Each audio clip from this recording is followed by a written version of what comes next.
नमस्कार, कान्तिपुर समाचारमा स्वागत छ। सुरु गरौं अहिलेका मुख्य समाचारबाट। सरकार र चन्द समूह वार्तामा बस्न तयार। दुवै पक्षबाट वार्ता टोली घोषणा। सरकारी टोलीको नेतृत्व गृहमन्त्रीले गर्ने।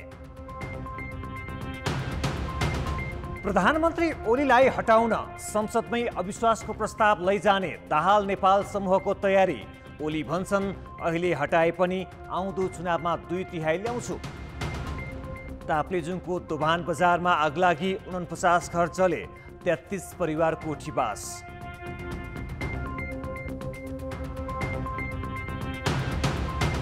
नाइजेरियामा विद्यालयबाटै अपहरणमा परेका करिब 300 छात्रा एक सातापछि मुक्त। अपहरणकारीको भने पहिचान भएन। र 4 जना नेपाली महिला खेलाडीलाई पाकिस्तानी फुटबल लिग खेल्ने मौका। 4 जना एफएफका।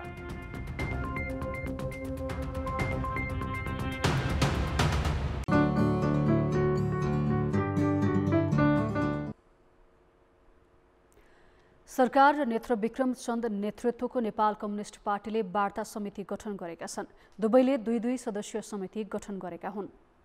सरकारका प्रवक्ता रहेका सञ्चार तथा सूचना प्रविधि मन्त्री पार्वत गुरुङले आज पत्रकार सम्मेलन गरी गृहमन्त्री रामबहादुर थापाको संयोजकत्वमा वार्ता टोली गठन गरिएको जानकारी दिएका छन्। समितिमा प्रधानमन्त्रीका परराष्ट्र सल्लाहकार राजन भट्टराई सदस्य छन्। चन्द नेतृत्वको पार्टीमाथि प्रतिबन्ध लगाएको 2 वर्षपछि सरकारले वार्ता गर्न लागेको हो। सरकारले निर्णय सार्वजनिक गरेको केही बेरमै चन्दले पनि प्रेस विज्ञप्ति जारी गरी वार्तामा बस्न सहमत भएको बताएका छन्। उनले पार्टी प्रवक्ता खड्गबहादुर विश्वकर्माको नेतृत्वमा उदय बहादुर चलाउने दीपक सदस्य रहेको वार्ता समिति गठन गरेको जानकारी दिएका छन्। काठमाडौँ उपत्यकामा श्रृङ्खलाबद्ध बम विस्फोट गराएपछि सरकारले 2075 फागुन 28मा चन्दको पार्टीमाथि प्रतिबन्ध लगाएको थियो। चन्दका 100 भन्दा बढी कार्यकर्ता अहिले जेलमा छन्। सरकारले प्रतिबन्ध भने फुकुवा गरेको छैन। यसैबीच नेपाली कांग्रेसले वार्ता समिति गठनलाई सकारात्मक भनेको छ। प्रवक्ता विश्वप्रकाश शर्माले प्रेस विज्ञप्ति जारी गरी संघीय लोकतान्त्रिक गणतन्त्रात्मक संसदीय शासन प्रणालीको परिधिभित्र रही समाधान खोज्ने विश्वास व्यक्त गरेका छन्।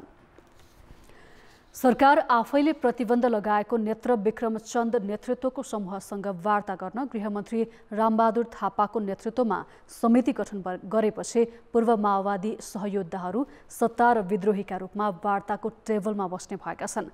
किनभने सरकारी टोलीका संयोजक गृहमन्त्री रामबहादुर थापा, प्रतिबन्धित माओवादीका नेता चन्द र विद्रोही पक्षको वार्ता टोली संयोजक खड्ग विश्वकर्मा तीनैजना तत्कालीन नेकपा माओवादीको 10 वर्षे लामो सशस्त्र सङ्घर्षका सहयात्री हुन्।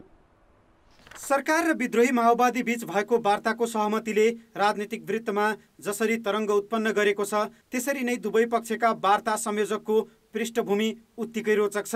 कुनै बेलाका युद्ध सारथी र अहिले गृहमन्त्री बनेका रामबहादुर थापा र विद्रोही नेता नेत्र विक्रम चन्दको वार्ताको टेबलमा त भेट हुने छैन। तर गृहमन्त्री थापाले 10 वर्षे सशस्त्र सङ्घर्षका अर्का सारथी खड्ग विश्वकर्मालाई वार्ताको कक्षमा भेट्नेछन्। यो सामग्री तयार पार्दासम्म दुवै पक्षले वार्ताको मिति स्थान तय गरेका छैनन्। तर सरकारले घोषणा गरेको 1 घण्टा नबित्दै प्रतिबन्धित चन्द समूहले पनि आफ्ना 2 नेतालाई खटाउनुले दुवै पक्षबीच वार्ताका लागि लामै गृह कार्य भएको देखिन्छ।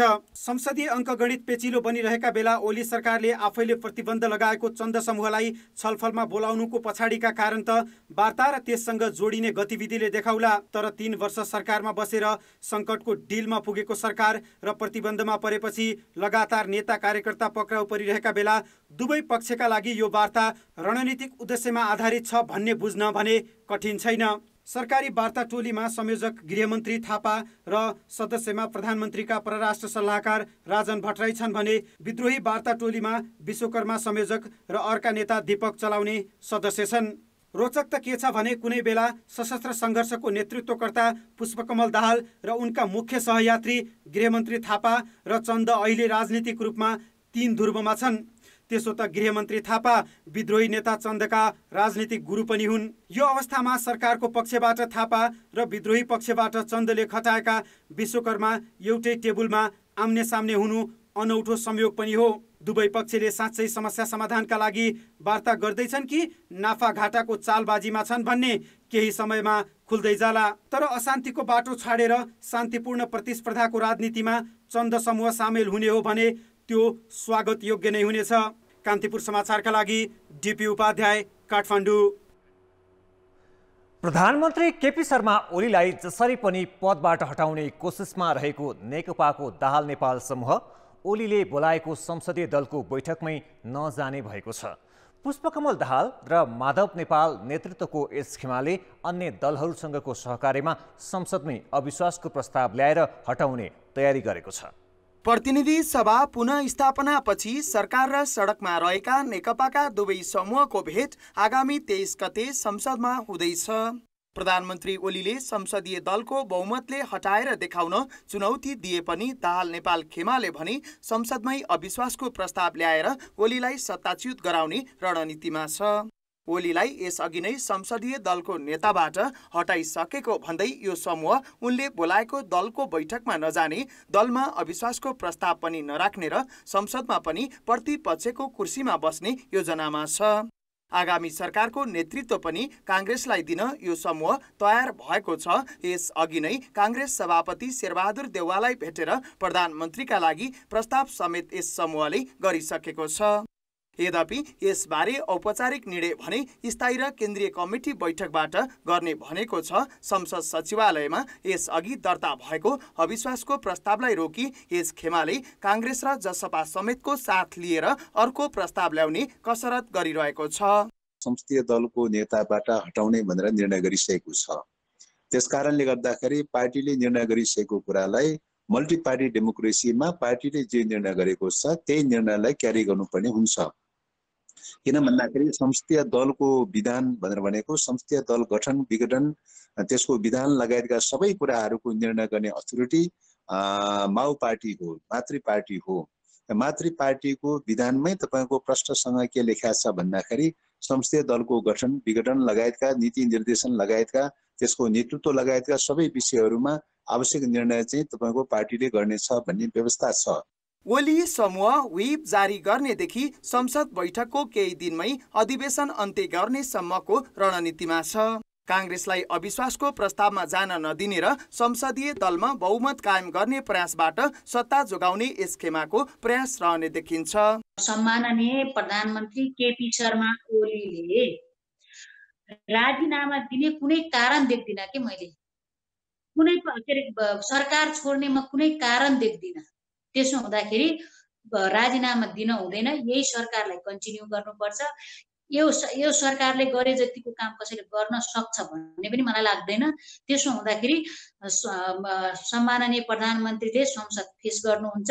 निर्वाचन आयोगले संसद बैठक अगावै आधिकारिकता विवाद टुङ्ग्याएमा यसले संसद र सत्ता समीकरणलाई समेत प्रभाव पार्नेछ। आयोगको अनिर्णयले संसदमा नेकपाको कुन खेमालाई आधिकारिक मान्ने भन्ने दुविधा कायमै रहनेछ। यद्यपि काङ्ग्रेस र जसपाले मौनता तोडेर संसदमा अविश्वासको प्रस्तावमा अग्रसरता लिने हो भने चाहिँ ओलीलाई हटाउन दाहाल नेपाल खेमा सफल हुन सक्नेछ। कान्तिपुर समाचारका लागि बाबुराम तिमिल सिन्हा, काठमाडौँ। प्रधानमन्त्री केपी शर्मा ओलीले आफूलाई प्रधानमन्त्रीबाट कसैले पनि हटाउन नसक्ने दाबी गरेका छन्। नेकपाको दाहाल नेपाल खेमालाई संसदीय दलको नेताबाट हटाएर देखाउन चुनौती दिँदै आएका ओलीले प्रधानमन्त्रीबाट नहट्ने दाबी गरेका हुन्। अहिले पनि मलाई कसैले हटाउन सक्छ भने हटाओस्, तर सजिलो छैन। सजिलो छैन। हटाउन सक्छ भने हटाओस्, खुसी साथ हट्छु। झापास्थित बीएनसी टिचिङ अस्पतालले सञ्चालन गरेको पूर्वाञ्चल क्यान्सर अस्पतालको उद्घाटन कार्यक्रममा उनले दाहाल नेपाल समूहलाई दिएको चुनौती दोहोर्याएका हुन्। ओलीले सम्बन्धन विवादमा रहेको बीएनसी अस्पताललाई कानुन संशोधन गरेर भए पनि चिकित्सा शिक्षा अध्यापनको अनुमति दिने बताए। बीएनसी मेडिकल के टिचिङ हस्पिटल लेखा छ, त्यो लेखा मात्रै थियो। अब त्यहाँ पढाइ पनि हुन्छ। सरकार प्राइभेट सेक्टरलाई त्यसरी मद्दत गर्छ, सहयोग गर्छ।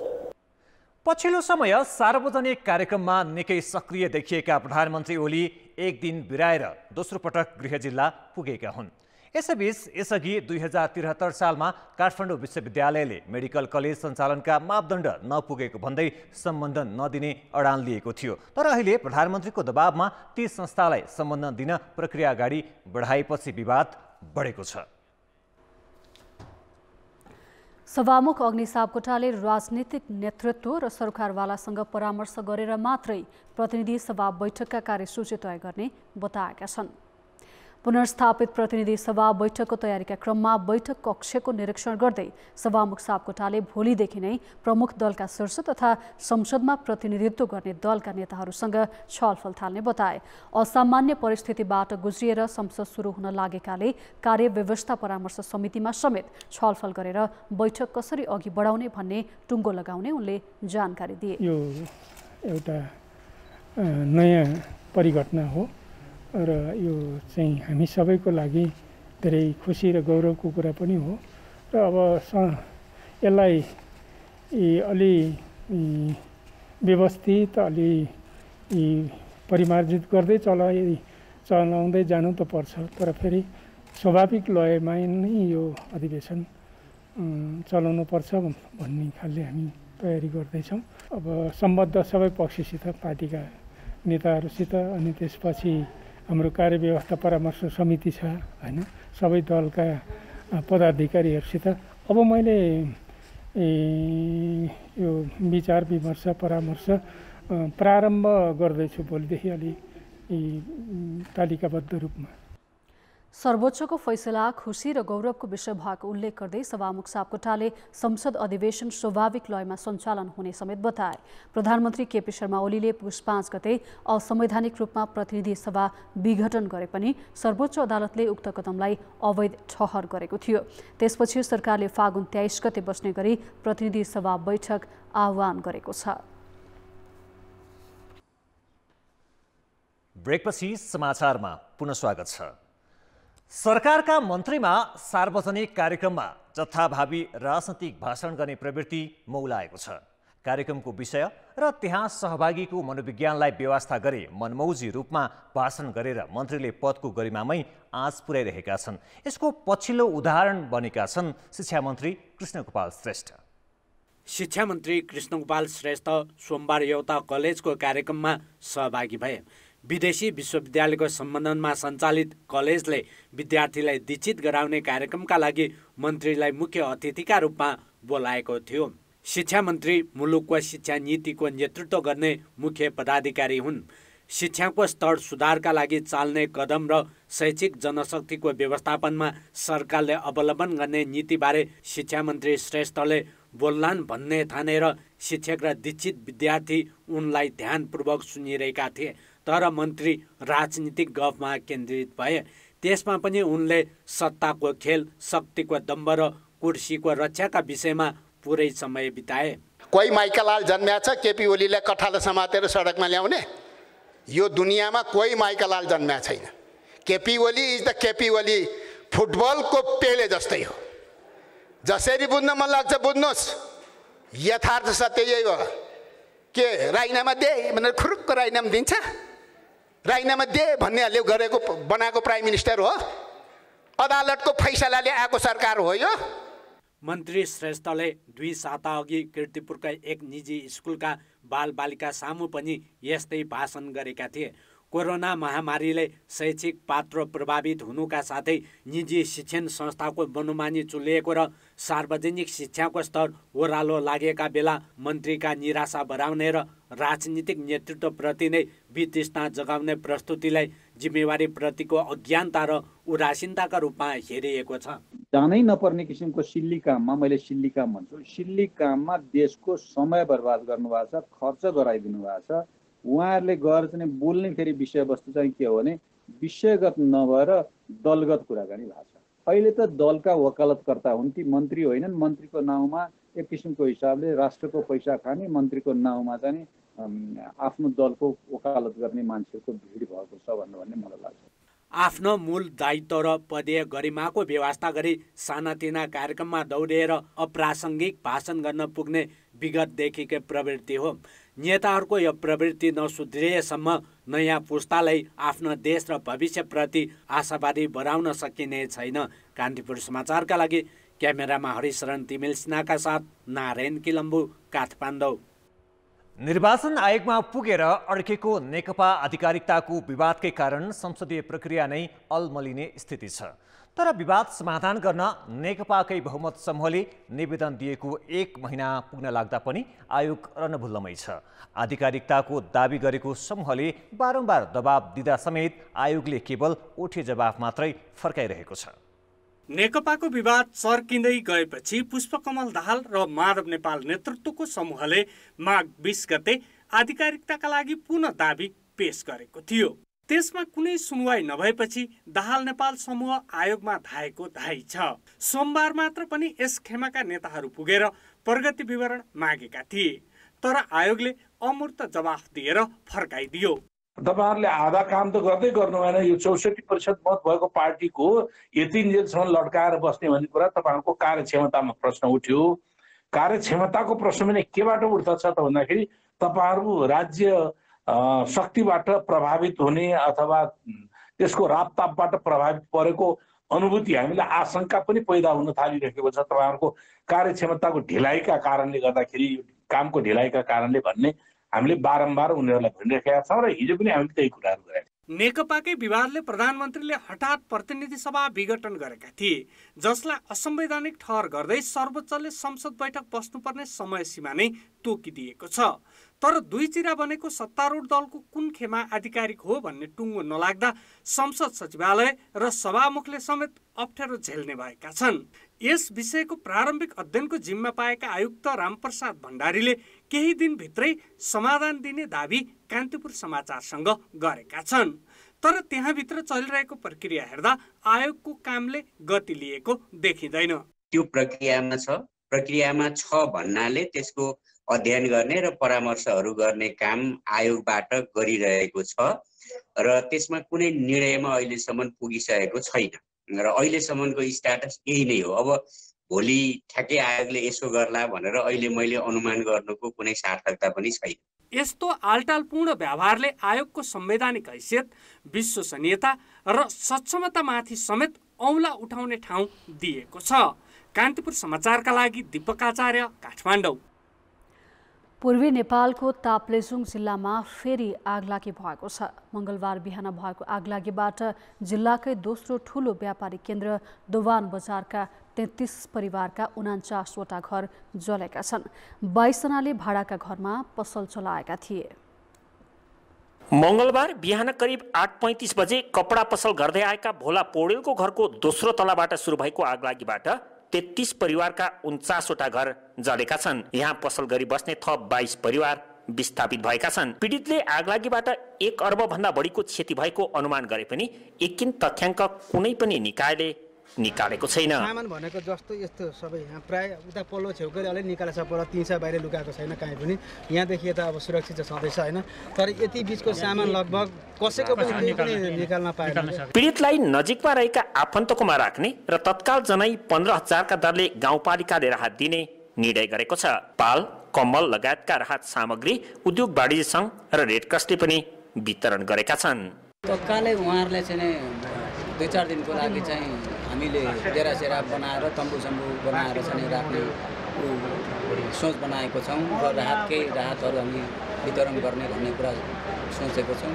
जिल्लाको मैया खोला, आठाई त्रिवेणी, मेरिङदेन र मिक्वा खोला गाउँपालिकाको मुख्य व्यापारिक केन्द्रमा विद्युत सर्ट भएर आगलागी भएको गाउँपालिकाले जनाएको छ। यसअघि पनि ताप्लेजुङ सदरमुकाम फुङनिङमा पटक पटक आगलागी हुँदा 135 घर जलेका थिए। कान्तिपुर समाचारका लागि आनन्द गौतम, ताप्लेजुङ। सामान्यतया कुनै पनि सवारी दुर्घटनामा पहिलो प्रयास घाइतेको जीवन रक्षा हुन्छ। अझ असल चालकले मानिसको ज्यान नै गयो भने पनि दुर्घटनाबारे जानकारी गराउने र आफू सुरक्षित रहने प्रयास गर्छ। धादिङमा सोमबार डोजरको ठक्करबाट घाइते भएकी महिलाको उद्धारको सट्टा चालकले नै क्रूर हत्या गरेको भन्दै स्थानीय आक्रोशित भएका छन्। उनीहरूले घटनाको गहन छानबिनको माग राख्दै सब बुझ्न मानेका छैनन्। घाँसको डोको बोकेर फर्कँदै गरेकी धादिङको त्रिपुरा सुन्दरी गाउँपालिका सल्यानटारकी 45 वर्षीय सरस्वती कुमारलाई खोल्सीमा सडक खन्दै गरेको डोजरले ठक्कर दियो। ठक्करबाट लडेकी कुमारलाई डोजरका चालकले खाल्डोमा राखेर पुर्न थालेको बसमा रहेका यात्रुले देखे र गाउँमा खबर गरे। गाउँले जम्मा भए। यति बेलासम्म कुमारको प्राण गइसकेको थियो भने डोजर चालक भागिसकेका थिए। सोमबार धादिङमा भएको घटनाको विवरण हो यो। बसको यात्रुले चाहिँ त्यो तल मान्छे पुरिरहेको छ, डोजरले मान्छे मारेर पुरिरहेको छ, जानुस् त्यहाँ भनेर जानकारी गराएछन्। त्यहाँबाट स्थानीय आएर चाहिँ अनि खोतलेर हेर्दाखेरि डोको मान्छे सबै चाहिँ एकै ठाउँमा भएको र यो सुनियोजित ढङ्गले चाहिँ मान्छे मारेकै हो, गाडेकै हो। सडक खनिरहेको स्थानभन्दा 15 मिटर तल खाल्डोमा कुमारको शव भेटिएको थियो। घटनाको सबै प्रकृति हेर्दा अमानवीय ढङ्गले मारेको स्थानीयको आरोप छ। आक्रोशित स्थानीयले घटना लगतै डोजरमा आगजनी र प्रहरी चौकी तोडफोड गरे। उनीहरूले प्रहरीले मुजुल्का स्पष्ट नउठाएको आरोपसहित छानबिनको माग गरेका छन्। त्यसलाई चाहिँ जसरी भए पनि खोजतलास गरेर त्यसलाई अब सजायमा ल्याउनु पर्यो, त्यसलाई जेलमा कैद हाल्नु पर्यो। प्रहरीले भने घटनाबारे विस्तृत अध्ययन भइरहेको जनाएको छ। फरार चालकको खोजी र घटनाबारे गहिरो अनुसन्धान भइरहेको प्रहरीको दाबी छ। जेसीबीसँग ठक्कर खाएर जेसीबीले हानेको भनेको त्यो बकेटमा रगत पनि लागेको छ। त्यो हिसाबले जेसीबीले ठक्कर दिएर त्यो माटो मुनि पुरिएको अवस्थामा हामीले फेला पारेका छौँ र अहिले चाहिँ उत्खनन गरेर मुचुल्का गर्ने कामहरू भइरहेको छ। दुर्घटना भवितव्य हो। यस्ता घटनालाई भवितव्य मात्रै भन्दा पनि गम्भीर अपराधका रूपमा लिएर छानबिन र दोषीमाथि कारबाही हुन आवश्यक छ। कान्तिपुर समाचारका लागि पोषनाथ अधिकारी, सल्यानटार, धादिङ।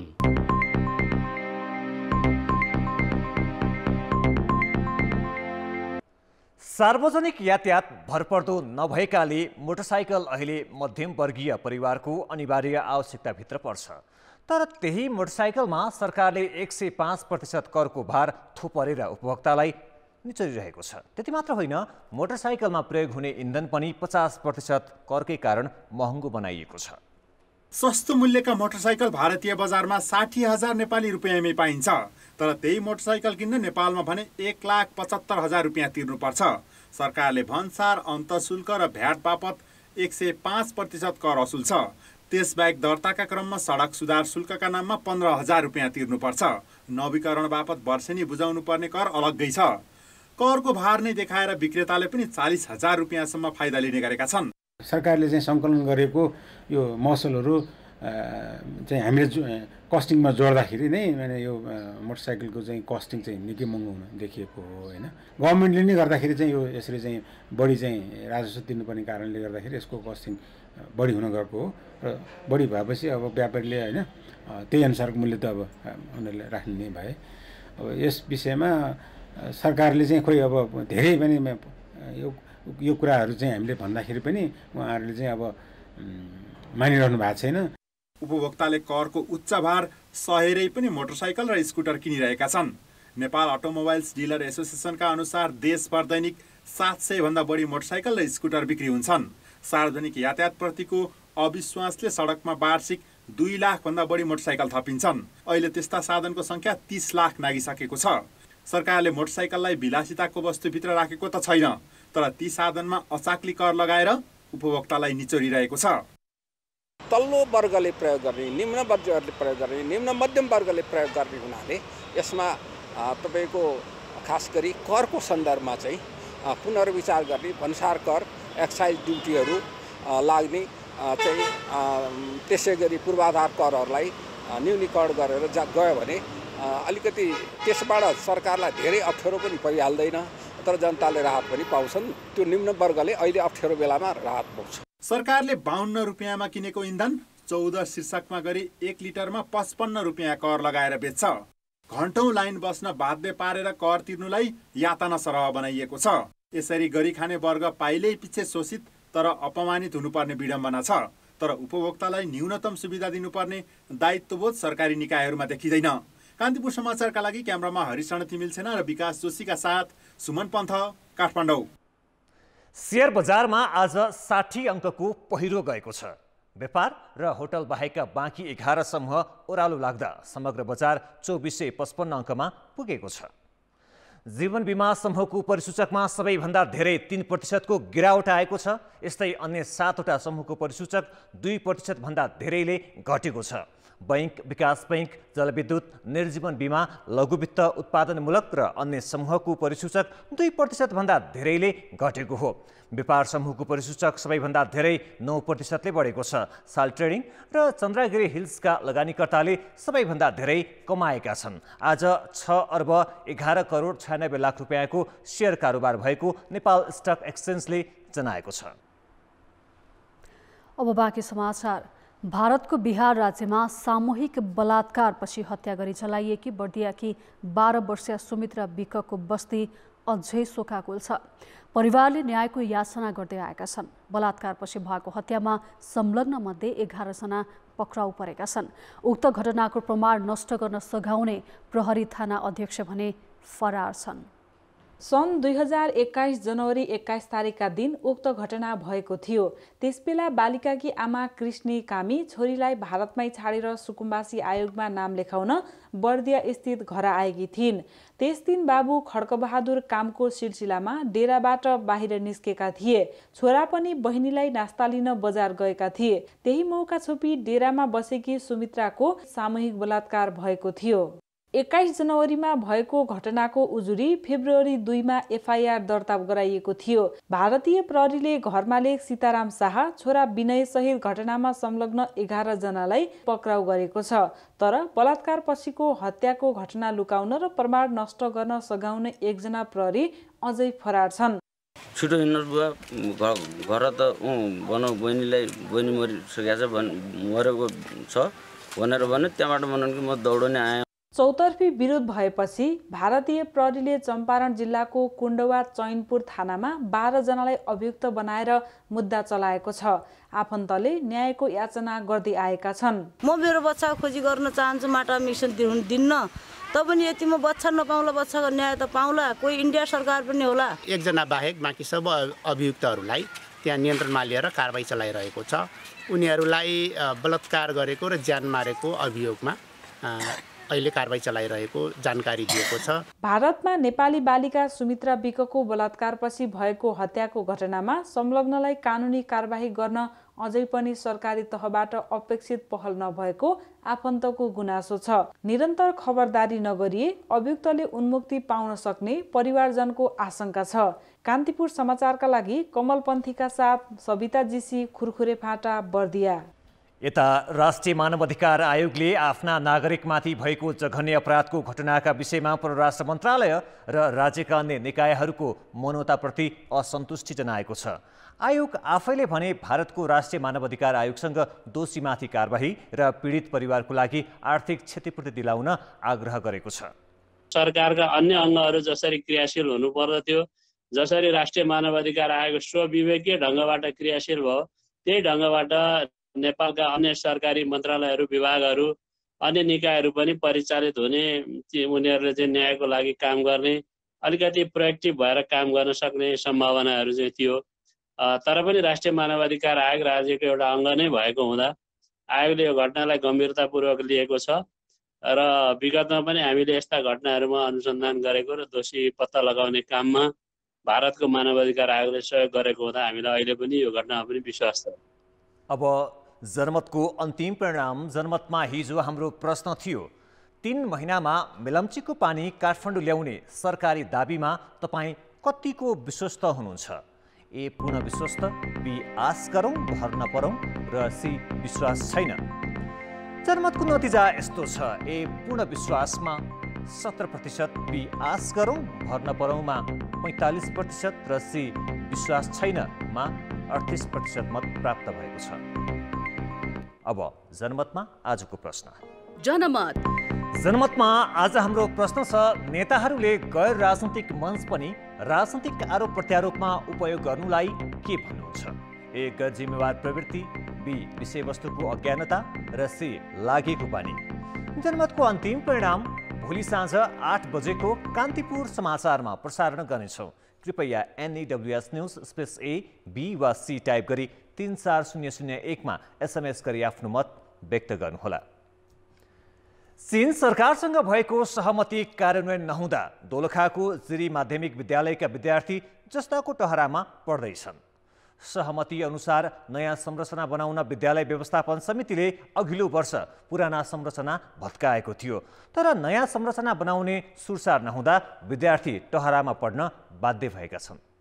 विद्यार्थीहरूमाथि नै राज्यले कतिसम्म लापरवाही गर्छ भन्ने दोलखा जिल्लाको जिरी माध्यमिक विद्यालयको अवस्था हेरे पुग्छ। चीन सरकारको लगानीमा सुविधा सम्पन्न आवासीय विद्यालय बनाउने सहमति अनुसार विद्यालय व्यवस्थापन समितिले 1 वर्ष अघि पुराना सबै संरचना भत्कायो। पुराना संरचना भत्काएको 1 वर्ष बित्दा पनि चीन सरकारले नयाँ संरचना बनाउने सुरसार गरेको छैन, जसका कारण विद्यार्थीहरू जस्ता को टहरामा पढ्न बाध्य भएका हुन्। अहिलेसम्म आइसक्दा पनि यो विद्यालय भवन बन्न सकेको छैन, यसको भौतिक पूर्वाधार बन्न सकेको छैन। धेरै पटक नेपाल सरकार र चिनिया सरकार बीच पटक पटकको अनुगमन, निरीक्षण र यसको चाहिँ सर्वे भएर अन्तिम डिटेल डिजाइन इस्टिमेट तयार भइसकेर सम्झौता भएर पनि यो विद्यालय भवन बन्न सकेको छैन। 2070 सालमा चीन सरकारको सहयोगमा 10 वटा सुविधा सम्पन्न आवासीय विद्यालय निर्माण गर्ने सहमति भएको थियो। सहमति अनुसार सिन्धुपाल्चोक र लमजुङमा 2 वटा आवासीय विद्यालय निर्माण सकिएर हस्तान्तरण गरिसकिएको छ। तर यो विद्यालयको संरचना बनाउन अझै सुरु भएको छैन। 1 वर्ष अघि पुनः काम सुरु गर्ने सहमति भए पनि कोरोना भाइरसको कारण देखाएर चिनिया प्रतिनिधि अझै सम्पर्कमा आएका छैनन्। यो विद्यालय निर्माण कार्यको लागि चाहिँ हामीले चाइना सरकार र नेपाल सरकारको संयुक्त उसमा चाहिँ गर्ने भन्ने कुराहरू चाहिँ भएको हो र त्यसैको सहमति अनुसार जुन हामीले विद्यालय निर्माण गर्ने कुराहरू थियो, त्यो निर्माण गर्ने कुराहरू सम्झौता भए बमोजिम सम्झौतामा उल्लेख गरे अनुसार हामीले पानीको व्यवस्था, पानी ल्याउनु पर्ने सम्झौताका कुराहरू थिए, त्यो पनि व्यवस्था हामीले गरिसक्यौँ। विद्युतका कुराहरू थिए, विद्युत पनि हामीले यहाँ जोडिसक्यौँ। त्यति हुँदाहुँदै पनि सम्झौता भएअनुसार हाम्रो काम चाहिँ अहिले केन्द्रीय स्तरबाट, केन्द्रीय लेभलबाट चाहिँ हाम्रो यो कामहरू चाहिँ सुचारू हुन सकिरहेको छैन।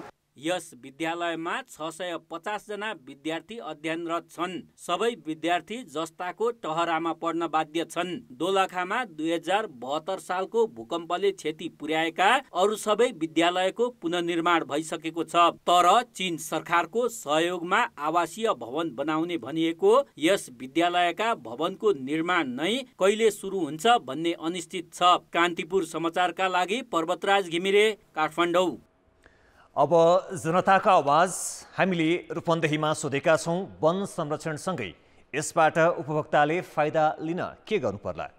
जनताको आवाज। कहिले कस्तो नीति ल्याएर भएन। सरकारले चाहिँ राम्रो नीति ल्याएर अहिले जस्तो रोकिएको छ, काठहरू कुहिएर गइरहेछन्, त्यस्तो अवस्था चाहिँ बनाउनु भएन। बुढो रुखले चाहिँ नि अब कार्बन लिने मात्रै हो, अक्सिजन फ्याँक्न सक्दैन। त्यसो हुँदा हरेक किसिमबाट वैज्ञानिक एकदम विज्ञानसङ्गत छ। कुनै पनि वैज्ञानिक वन व्यवस्थापनले गलत गरेको भए त्यसलाई कानुनी दायरामा ल्याएर अन्यत्र सम्पूर्ण अधिराज्यका सामुदायिक वन लगायत वैज्ञानिक वन व्यवस्थापनलाई अविलम्ब खुल्ला गरिनुपर्छ र काठ दाउरा बिक्री वितरण गर्न दिनुपर्छ। केही सामुदायिक वनमा गरेका केही कर्मचारीहरूले गरेका कमजोरीहरूका लागि ती सामुदायिक वनहरूलाई, ती कर्मचारीहरूलाई कारबाहीमा ल्याउनुपर्छ। यो वैज्ञानिक वन व्यवस्थापन खारिज गर्नु हुँदैन। उपभोक्ताहरूले संरक्षण गर्दै, सम्वर्धन गर्दै ल्याउनुपर्छ र काठ, त्यहाँबाट उत्पादित काठहरू उहाँहरूले सहज रूपमा सुपथ मूल्यमा प्राप्त गर्न पर्दछ। उपभोक्ता समिति गठन गर्ने बेला राजनीतिकरण गर्नु हुँदैन। त्योमा चाहिँ हाम्रो भन्दा राम्रोलाई चाहिँ त्यहाँ चुनेर लगाउन पर्ने हुन्छ। आयमूलक काम गर्ने बित्तिकै उपभोक्तालाई फाइदा हुन्छ। हाम्रो वनमा अहिले हामीले अब वेद बाँसको तालिम गराउँदैछौँ र हाम्रो वनमा बिर्केट पनि छ।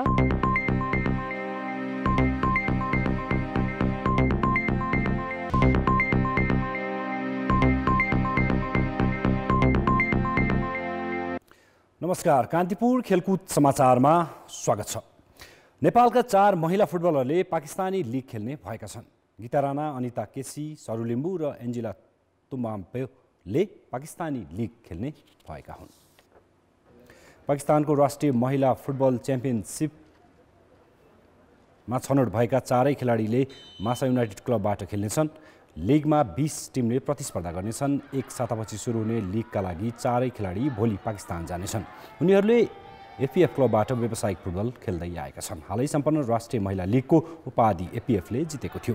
गीता, अनिता, सरू र एन्जिलाले पहिलोपटक विदेशी लिग खेल्न लागेका हुन्। उनीहरूलाई पाकिस्तानी लिगमा पठाउन अखिल नेपाल फुटबल सङ्घ एन्फाले सिफारिस गरेको थियो।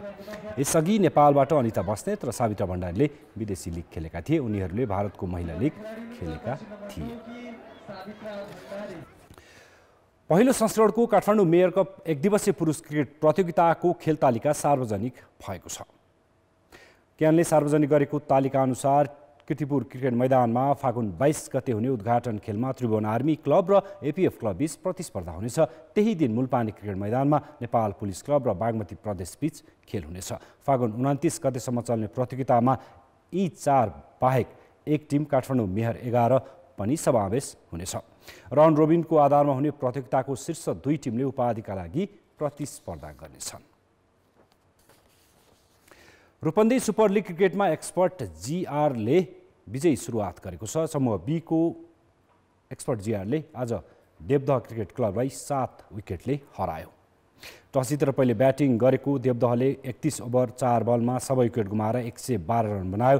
विक्की कार्कीले 32, अर्जुन रायमाझीले 25 र शुभम ढकालले 20 रन बनाए। देवदहलाई सस्तैमा रोक्न नितेश थापाले उत्कृष्ट बलिङ गर्दै 5 विकेट लिए। एक्सपर्ट जीआरले 19 ओभर 1 बलमा लक्ष्य पुरा गर्यो। उसका लागि राजवीर सिंहले 43, सन्दीप सुनारले 22 र विशाल भूषालले 19 रन बनाए। Nitesh man of the match घोषित भएका थिए। प्रतियोगितामा भोलि समूह सी अन्तर्गत होराइजन क्रिकेट क्लबले तिरुपति क्रिकेट क्लबसँग प्रतिस्पर्धा गर्नेछ।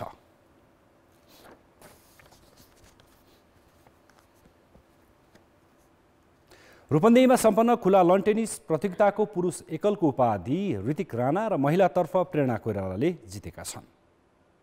आज भएको फाइनलमा बुटोलका ऋतिकले सन्तोष खत्रीलाई 6-3 र 7-5 को सोझो सेटमा पराजित गर्दै लगातार दोस्रो पटक उपाधि हात पारे। यस्तै महिला एकलको उपाधि प्रेरणा कोइरालाले जितिन्। उनले फाइनलमा अभिलाषा विष्टलाई 6-3 र 6-1 को सेटमा पाखा लगाइन्। 5 दिनसम्म चलेको प्रतियोगिताको 35 वर्षमाथिको पुरुष एकलको उपाधि कमल भण्डारले जिते। उनले फाइनलमा सञ्जय प्रकाश श्रेष्ठलाई 6-2 र 6-0 को सेटमा पराजित गरे। यसैगरी 45 वर्षमाथिको उमेर समूहमा चन्द्र शाहीले धर्म लामिछानेलाई 6-4 र 6-3 को सेटमा हराए। 55 वर्षमाथि पुरुष एकलमा हिमाल शाहले मनोज राणालाई 6-7, 6-2 र 10-2 को सेटमा पराजित गरे। कान्तिपुर खेलकुद समाचार अहिले यति नै। अब मौसम सम्बन्धी जानकारी।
कान्तिपुर समाचार अहिलेलाई सकियो। यसपछि कार्यक्रम सरोकार हेर्न सक्नुहुनेछ। कान्तिपुर टेलिभिजन हेर्दै गर्नुहोला। नमस्ते।